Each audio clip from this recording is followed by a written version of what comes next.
Hora de Saúde. Oferecimento Macedo Hospitalar. Tradição em tecnologia presente nos melhores hospitais da Amazônia.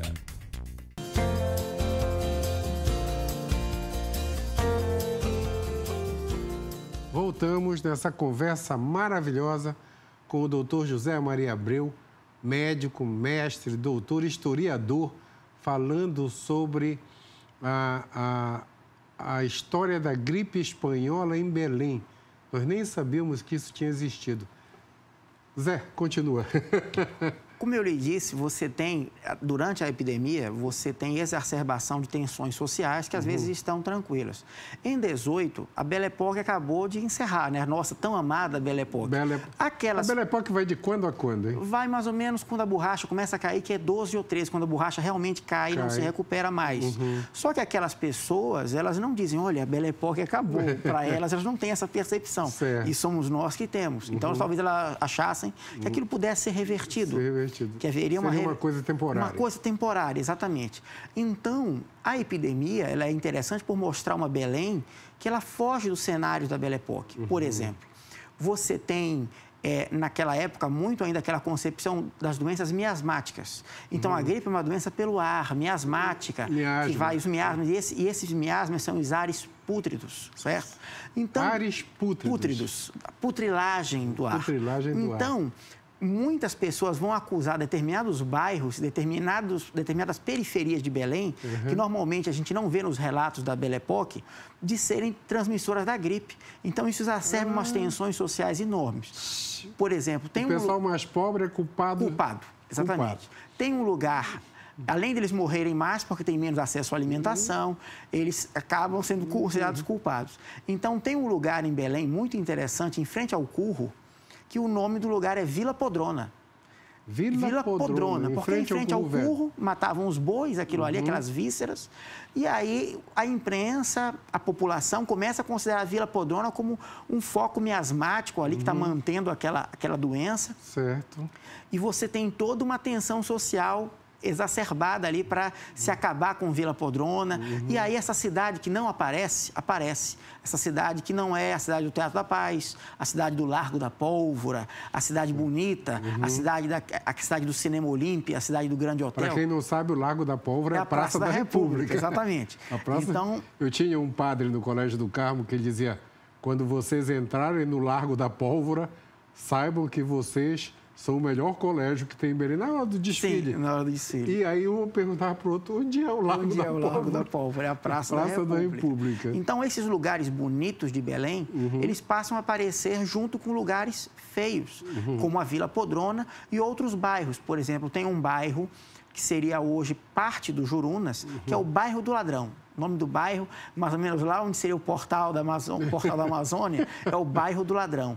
E as pessoas pobres estão ali. E os repórteres passam a fazer...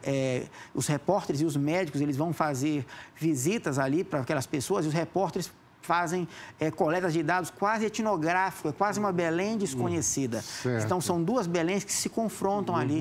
A Belém rica, que achava que a Belle Époque vai continuar, vai voltar, calma, é só uma crise. E uma Belém que a gente não pensa que não existe naquela época. Uma Belém muito pobre, uma Belém muito suja, uma Belém sem saneamento básico, que já existe ali, só que ela não é destacada. E a epidemia destaca muito essa Belém que nós queremos esquecer, vamos dizer assim, ou colocar, ou dizer, não, naquela época não tinha isso.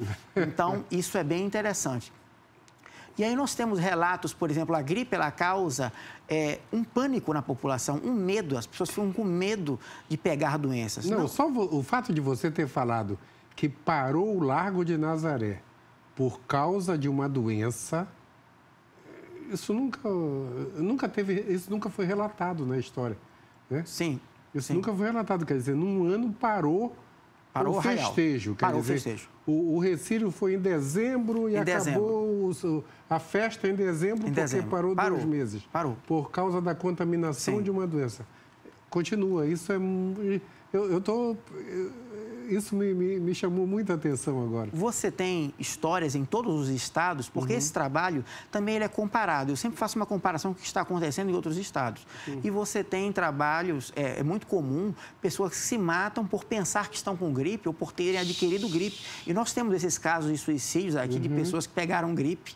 Ou então, nós temos casos de pessoas que ficaram de tanto ver enterros passando na frente da sua casa, o sujeito acabou no Juliano Moreira, no hospício, porque destrambelhou ali, de tanto ver pessoas, desestruturou a cabeça da pessoa ali. Então, a gripe, um outro relato comum em toda a literatura que nós temos aqui também, são de pessoas enterradas vivas, porque as pessoas estão morrendo muito, não tem um tempo para se verificar óbitos, você não tem médicos para verificar óbitos, então existem relatos de pessoas enterradas vivas.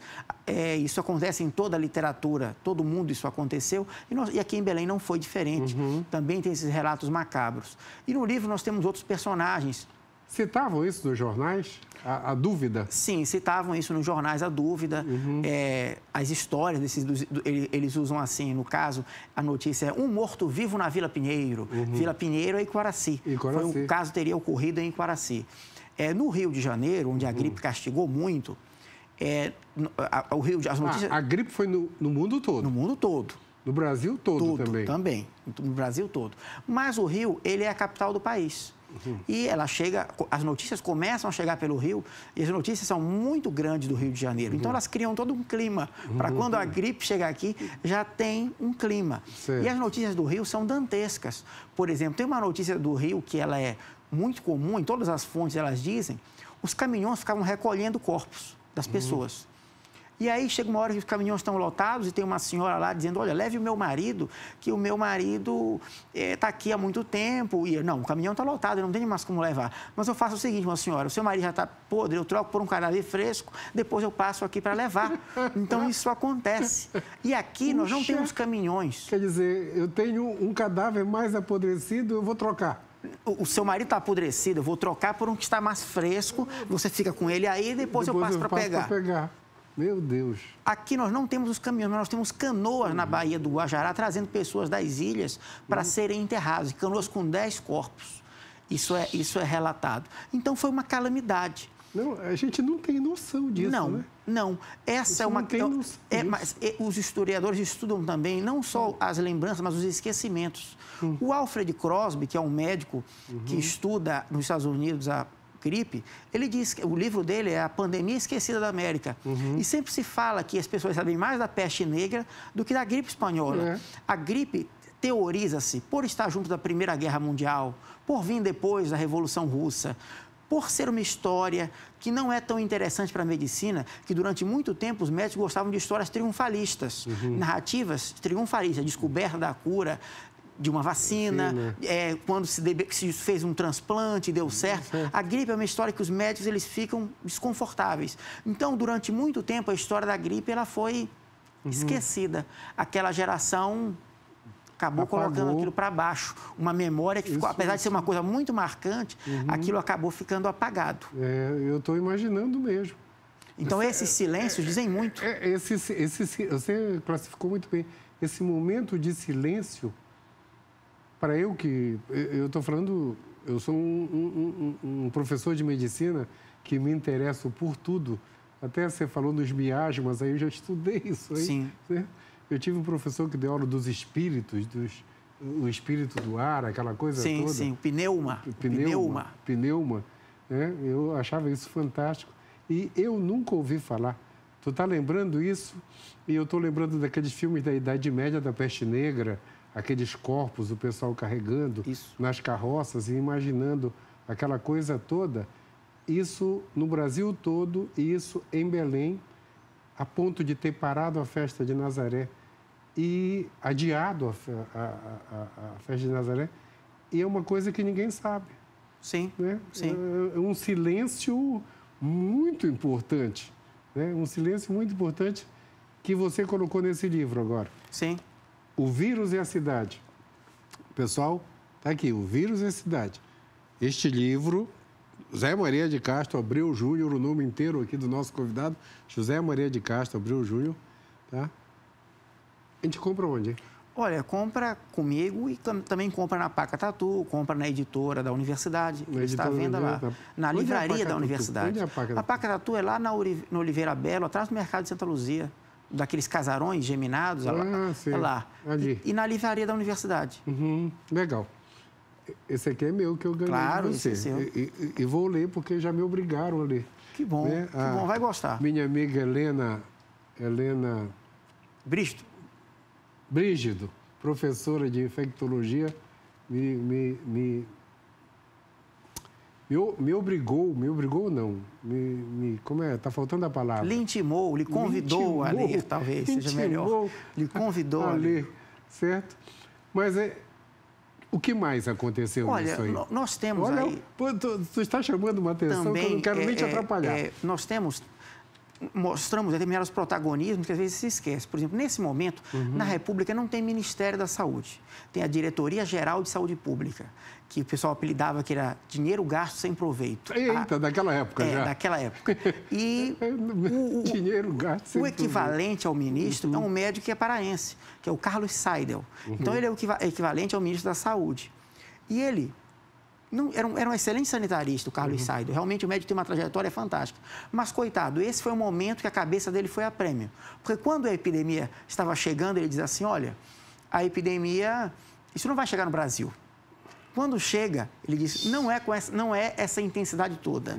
E aí, quando as coisas começam a ver aquela calamidade, ele diz, não temos profilaxia, não temos o que fazer. E aí, ele é degolado, ele é considerado pela imprensa o grande culpado no Rio de Janeiro, a ponto de alguns jornais chamarem ele a doença jocosamente de mal de Seidel. O mal de Seidel, o mal de Seidel. E o Seidel, coitado, ele estava ali, era um paraense no olho do furacão.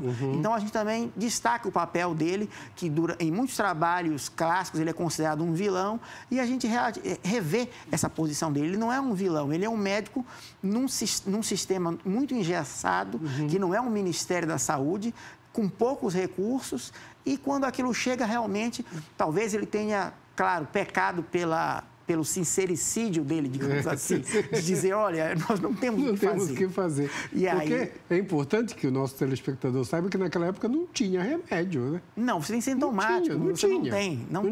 Como não tem até hoje. Qual é o tratamento para a gripe? Não tem. Você faz uma vacina, mas nessa época você não tem isso. Não tem. Não é? Não tinha nem os antibióticos. Não tem os antibióticos. Não tinha nem a complicação para tratar. Você tem sintomáticos. Os antibióticos foram descobertos em 25. Sim. Nós estamos em 18. Sim. Né? E mesmo assim, como eu digo, quando a coisa é descoberta, não quer dizer que no dia seguinte esteja na farmácia. Não. Isso vai ser logo no pós-guerra. Então, esqueçam isso. É uma medicina bem diferente. Os médicos, eles ficam nessa situação desconfortável. Eles não têm muito o que dizer. Agora, tem uma coisa interessante. Veja, nesses 3 meses da gripe em Belém, outubro, novembro e dezembro, os médicos se reúnem muito, porque o Lauro Sodré chama eles para eles tentarem traçar medidas, eles traçam medidas, mandam as pessoas ficarem em casa, mandam as pessoas tomarem quinina, mandam as pessoas se alimentar, aquelas medidas que eles podiam fazer. O senhor sabe que o médico ele tem um papel social de dar uma resposta. Se cobra uma resposta do médico. Correto. Então, eles têm que dizer alguma coisa. E os médicos se reúnem muito. E a Faculdade de Medicina, ela é fundada no dia 9 de janeiro. E o Crasso Barbosa morre no dia 6. Veja, não quero dizer que a Faculdade de Medicina foi fundada por causa da epidemia de gripe, que passou no mundo inteiro. Não, mas ela é também a Faculdade de Medicina, completou 100 anos, é também uma resposta a esse fenômeno. É claro que haviam outras coisas, a ideia do saneamento dos sertões, que estava acontecendo ali, uma série de outras situações. Mas a gripe, ela também é um cofator, ela também é um catalisador, porque é exatamente no final de 18, e é um período que os médicos se reúnem muito e fica claro que você tem poucos médicos na cidade. Os médicos não dão conta daquilo ali. Aquilo ali é uma cipuada na classe médica, assim, com força. Com força. Gostei do termo, bem lógico. E eles têm que dar uma resposta. E a faculdade seria isso seria um elemento de reforço para aquela ideia da faculdade. Certo. Então, a gripe, ela entra também como um cofator. É o principal fator responsável pela criação da faculdade? Não, de jeito nenhum. Os médicos já estavam organizados na Sociedade Médico-Cirúrgica. Como eu disse, tem essa questão do saneamento do Vale Amazônico. Certo. Eles têm uma concepção de que, naquela época, os médicos têm uma concepção que educação e saúde são os grandes males da população. Sim. E a Amazônia iria se soerguer através desses dois fatores. Então, isso é uma ideia que passa na cabeça daqueles médicos. E a gripe vem ali para dizer, tem que fazer isso logo, tem que fazer isso já. Ótimo. Zé, eu vou te convidar para a gente continuar essa conversa daqui a algumas semanas. Beleza. Mas olha, Zé, tuas considerações finais, o nosso tempo acabou. Fala. Olha, é um livro aí que eu acho que vocês vão gostar. Não acho que seja um livro só para médicos. É um livro para todo mundo, porque é uma história da cidade de Belém. É uma história de Belém. E pessoas de outros estados, como eu trabalho muito com comparação, o Brasil inteiro, o mundo inteiro, ele está comparado aí. Então, é um livro para todos. Muita gente pensa assim, esse livro eu vou comprar para o meu médico. Não, qualquer pessoa que goste de uma boa história vai gostar desse livro. Lembrando, quantas pessoas morreram de gripe, para a gente terminar? Oficialmente, 575. Mas 575 são os dados oficiais. Lembrando que eles preenchiam muitos atestados de óbito quando tinham médico e quando não tinham, ninguém preenchia atestado de óbito. Então foi muito além. Talvez mais que o dobro. Considerando outros estados, a gente supõe que foi muito mais. Então, tá. Pessoal, o Zé Maria vai voltar para continuar essa história e para a gente comentar os 100 anos da Faculdade de Medicina, o que se fez e o que se ainda há de fazer por ela. Obrigado, Zé. Obrigado mesmo. Eu que agradeço o convite. Obrigado de verdade. Foi uma satisfação. O pessoal, como o tempo acabou mesmo, uma semana iluminada para todos. Semana que vem a gente volta. Hora de Saúde. Oferecimento Macedo Hospitalar. Tradição em tecnologia presente nos melhores hospitais da Amazônia.